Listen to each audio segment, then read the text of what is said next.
అందరికీ నమస్కారం. ఈ వీడియోలో మనం మీనరాశి వారి రాశి ఫలాలు ఏప్రిల్ 2026లో ఎలా ఉండబోతున్నాయో తెలుసుకుందాం. మీనరాశి వారి కెరీర్, వ్యాపారం, ఆదాయం, పెట్టుబడులు, ప్రేమ, వైవాహిక జీవితం, విద్య, ఆరోగ్యం మరియు పరిహారాలను గురించి ఇప్పుడు మనం తెలుసుకుందాం. ఇక ఏప్రిల్ నెలలో గ్రహ గమనాల గురించి ఇప్పుడు తెలుసుకుందాం. ఏప్రిల్ 2న కుజుడు మీనరాశిలోకి ప్రవేశిస్తాడు. ఏప్రిల్ 11న బుధుడు మీనరాశిలోకి ప్రవేశిస్తాడు. ఏప్రిల్ 14న సూర్యుడు మేషరాశిలోకి మారుతాడు. ఏప్రిల్ 19న శుక్రుడు వృషభ రాశిలోకి ప్రవేశిస్తాడు. ఇక ఈ గ్రహ గమనాల ఆధారంగా ఏప్రిల్లో మీనరాశి వారి రాశి ఫలాలు. ముందుగా విద్యార్థులకు ఈ నెల మధ్యలో ఏకాగ్రత లోపించే అవకాశము ఉంది. పోటీ పరీక్షలకు సిద్ధమయ్యే వారికి కుజుడి ప్రభావం వల్ల మంచి పట్టుదల అనేది పెరుగుతుంది.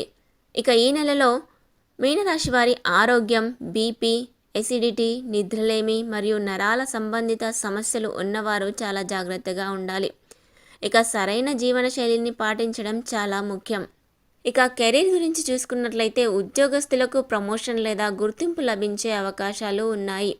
నెల ప్రారంభంలో పున్నమి యోగం వల్ల ఉన్నతాధికారుల నుండి మద్దతు లభిస్తుంది. కుజుడు, సూర్యుడు, శని ప్రభావం వల్ల బాసులతో విభేదాలు వచ్చే ఛాన్స్ ఉంది, కాబట్టి జాగ్రత్తగా ఉండాలి. ఇక వ్యాపారస్తులకు నెల ప్రారంభంలో పెద్ద డీల్స్ కుదుర్చుకునే అవకాశము ఉంది. ధనయోగం కనిపిస్తుంది. పెట్టుబడుల వల్ల లాభాలు వస్తాయి. భాగస్వామ్య వ్యాపారం చేసేవారికి గొడవలకు దూరంగా ఉండడం చాలా మంచిది.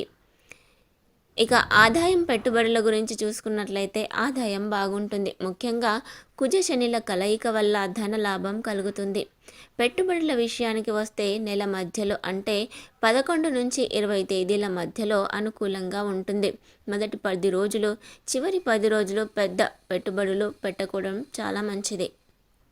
ఇక ప్రేమ, వైవాహిక జీవితం గురించి చూసుకున్నట్లయితే ప్రేమ సంబంధాలలో నెల మధ్యలో అంటే ఏప్రిల్ 17 ఆ ప్రాంతంలో కమ్యూనికేషన్ గ్యాప్ వచ్చే అవకాశము ఉంది.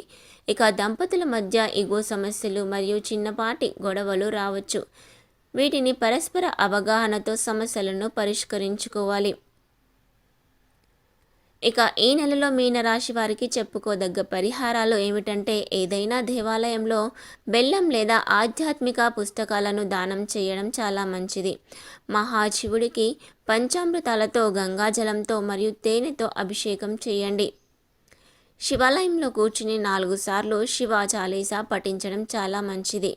ఇక ఓం పినాక హస్తాయ నమః అనే మంత్రాన్ని ప్రతిరోజు 108 సార్లు జపించడం వల్ల అంతా మంచి జరుగుతుంది. ఇక మీనరాశి వారికి ఈ నెలలో అంతా మంచి జరగాలని కోరుకుంటూ ఈ వీడియో కనుక మీకు నచ్చినట్లయితే తప్పకుండా లైక్ చేయండి. అలాగే మరిన్ని వీడియోస్ కోసం మన ఛానల్ని తప్పకుండా సబ్స్క్రైబ్ చేసుకోండి.